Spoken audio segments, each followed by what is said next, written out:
नमस्कार दोस्तों। जैसे पंजाब के बारे में जो बात की जाती है, जो मतलब फेमस है पंजाब के बारे में, सरसों का साग, मक्की की रोटी, तो सब जगह पंजाब का जिस चीज़ के लिए मशहूर है, तो ये एक उसका पार्ट है। लेकिन सच ये है कि पंजाब में सरसों की खेती अगर कभी बात करें तो पंजाब की गिनती कहीं नहीं आती है इंडिया में। तो पंजाब तो 95% से ज़्यादा सरसों जो है वो बाहर से ही ख़रीदता है। तो किसान अपने लिए भी सरसों पैदा नहीं करते। चलिए, ट्रेडिशन की बात है, साग के लिए तो सब लोग थोड़ा बहुत करते ही हैं। तो सरसों सर्दियों में साग बनाने के काम आती है। इट्स ए पुडिंग, अंग्रेजी में इसको पुडिंग कह सकते हैं। गर्मियों में जो साग होता है वो उसके लिए आपके सरसों तो होती नहीं है, तो चौलाई जो है अमरैंथ, उसका बढ़िया साग बन जाता है। आप इसको भुर्जी की तौर पे भी खा सकते हैं। हमारे होशियारपुर में तो साल में 365 दिन साग मिलता है। अभी जैसे गर्मियाँ शुरू हो गई, धीरे धीरे थोड़ा ये चौलाई वहाँ पे मिलने लगी। बहुत कम किसान हैं जो चौलाई जैसी चीज़ों की खेती करते हैं। तो चौलाई के जो हेल्थ बेनिफिट आप गिनने शुरू करो तो बहुत ज़्यादा बेनिफिट वाली ये फसल है। साग से भी ज़्यादा बेनिफिट आप कह सकते हो एक तरह से। तो हरे पत्ते खाने का मतलब सीधा सीधा है कि ये आयरन रिच होते हैं, चाहे सरसों का साग हो, चौलाई हो। तो खून की कमी इससे नहीं आ सकती। 2-3 पत्ते रोज़ाना आप किसी भी दाल सब्जी में डाल के खाते रहिए तो कभी खून की कमी नहीं आएगी। इसमें विटामिन होते हैं, विटामिन ए भरपूर होता है, आपको पता ही है उसके क्या बेनिफिट है। विटामिन सी होता है जिसमें भर भर के जो है पोटाशियम पोटाशियम होता है, प्लस कैल्शियम बहुत होता है जो हड्डियों के लिए चाहिए होता है, मैग्नीशियम होता है। तो न्यूट्रिशन से भरपूर होती है ये। हमें जो पंजाब में चौलाई पता है वो तो एक हरे रंग की चौलाई यहाँ पे मशहूर है। कुछ किसान जो है वो लाल चौलाई वो मिलते हैं, लेकिन उनके बीज ज़्यादातर कंपनियों के बीज ही आते हैं। किसान कम ही अपने बीज रखते हैं, एक्चुअली खेती होती नहीं है। तो यहाँ हमारे पास हमने जो अन्नदाना से जब बीज मंगवाते हैं तो आपने अगर 5-6 किट मंगवाई है जो उनके बीज होते हैं, तो एमरैंथ के बीज उसमें वहाँ से फ्री में एक ऐड ऑन करके दिया जाता है। तो हमारे पास ये 3-4 तरह की चौलाई जो लगी हुई है। तो ये एक इसको ट्राई कलर कहते हैं। ये 3 कलर की है, हरा है उसमें और हल्का सा डार्क रेड है, थोड़ा सा पर्पल कलर है इसमें। तो इसके भी बीज तैयार करके काफ़ी किसानों को दिए हैं।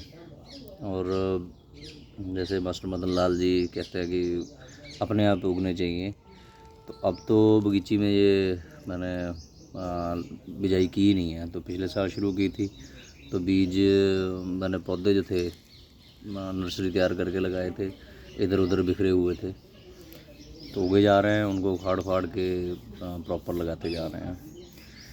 तो ये ट्राई कलर एक है, ये यहाँ पे आप देख सकते हो कि ये दूसरी किस्म है। आगे एक और इसका पौधा है, ये एक ग्रीन कलर की है, इसको अमेरिकन बोलते हैं। ये हमारे एक मामा जी हैं यहाँ जलंधर में, उनके घर में देखा था तो उन्होंने कुछ बीज दिए थे। तो ये भी ऐसे ही है, जैसे यहाँ पे बीज गिरे हुए थे तो पौधे उग रहे हैं, उसको हम विरले किए जा रहे हैं। तो ऐसे ही चौलाई जो है जगह जगह उगी हुई है। पिछले साल के को दिखाया था। तो ये देखिए यहाँ पे जैसे अभी ये और पौधे उग रहे हैं जो बीज गिरे हैं, तो इनको उखाड़ के थोड़ा सेट करते जाएंगे तो सारा गर्मियाँ, सारी बरसात जो चौड़ाई हम खाते रहेंगे।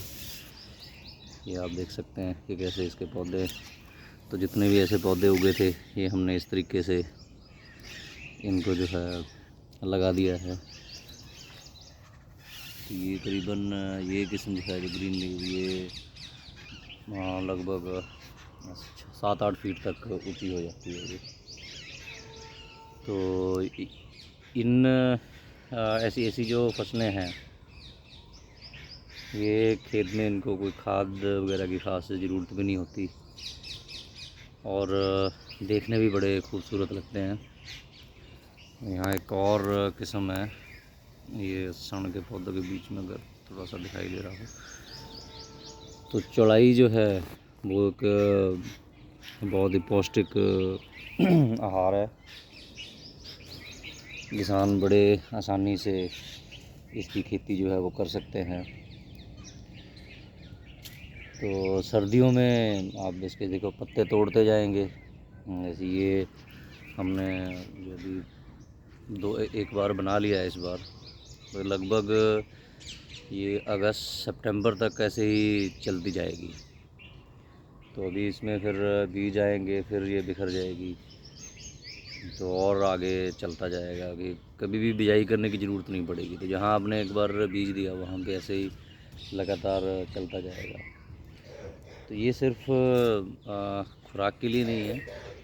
अगर आप घरों में देखो, बहुत लोग जो है वो सजावट करते हैं तो किसान जो है इन बीजों से, जैसे पंजाब में हमने ऑर्गेनिक मंडियाँ शुरू करी हुई हैं, तो इसके पौधे तैयार करके बीज से वो पौधे जो कस्टमर हैं उनको दे सकते हैं, उनको इनके बारे में बता सकते हैं कि ये सजावट के काम भी आएगा घर में अपने बगीची में, प्लस इसका जो है आप खा भी सकते हो।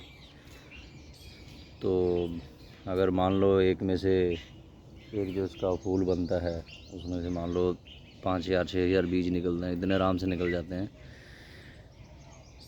तो एक पौधा अगर आपने 1 रुपये का भी बेचा और आपके पास मान लो 1000 भी हैं बीज, तो 1000 रुपये आपकी कमाई जो है ये चौड़ाई करा सकती है। तो ऐसे ये कलरफुल हैं, वो किस में आप ले सकते हो, हमदना बेंगलोर से ले सकते हो, बहुत सारे अलग अलग और कलर की वहाँ पे उनके पास वैरायटियाँ हैं। तो खुद पैदा कीजिए, अपने कस्टमर को भी खिलाइए, तो ये थोड़ी सी जगह से आपको जो है कमाई चलती रहेगी। तो इनको जो है एक साइड में कहीं पे लगाएं ज़्यादा, जैसे हमारे चलो छोटी सी बगीची है, कहीं भी बीज बिखर जाए तो कोई दिक्कत नहीं है। तो ऐसे ही आप भी कर सकते हो, ये एक साइड में लगाना, एक साइड में लगाएं, या फिर खेत में ऐसे ही बिखेर दे के कहीं पे उगा रहे। या किसी और फसल को, क्योंकि सीधी खड़ी होती है तो पत्ते आपने तोड़ते रहना है, तो किसी को छाया भी नहीं करेगी, कोई दिक्कत भी नहीं आएगी। जैसे हमने यहाँ पे ये सण मक्की लगा रखी है, तो आप ऐसे ही जो है चौड़ाई जो है वो लगा सकते हो। यहाँ थोड़ा है, दिखेगा नहीं कि बीच में बहुत जगह पे ये चौड़ाई जो है वो उगी हुई है। तो एक बहुत अच्छी न्यूट्रिशनल जो फसल है जिसकी खेती आप कर सकते हो। तो पंजाब में सिर्फ सरसों के साग से मशहूर है, तो आप जो है इसको चौड़ाई के साग के लिए भी मशहूर कर सकते हो, और इसमें भी आप डाइवर्सिफिकेशन है जो विभिन्नता, वो ऐड कर सकते हो। तो बीज मंगाने के लिए डिस्क्रिप्शन में अन्नदाना का जो लिंक है वो मैं शेयर कर दूंगा, तो आप उनसे संपर्क करके या बीज मंगवा सकते हैं। तो ये उनकी तरफ से हमें जब आज तक जो मिला है कि हम तो दूसरी सब्जियों से बैंगन का, टमाटर का, भिंडी का बीज मंगवाते हैं, तो अमरंथ का बीज वो खुद उसमें डाल देते हैं। वो लगभग 8-10 ज़िलों में पंजाब में हम इसका बीज, ये 2 जो किस्में हैं इनका बांट चुके हैं। अभी कुछ किसानों को ये जो अपने मामा जी के खेत से लाए थे, वो घर से लाए थे, तो उन्होंने वो बीज भी किसानों को दे रहे हैं। अभी एक सिस्टर के घर से और एक वैरायटी लेके हैं, तो अभी टोटल हमारे पास 4-5 तरह की चौड़ाई जो हो चुकी है। तो आप भी ट्राई कीजिए। धन्यवाद।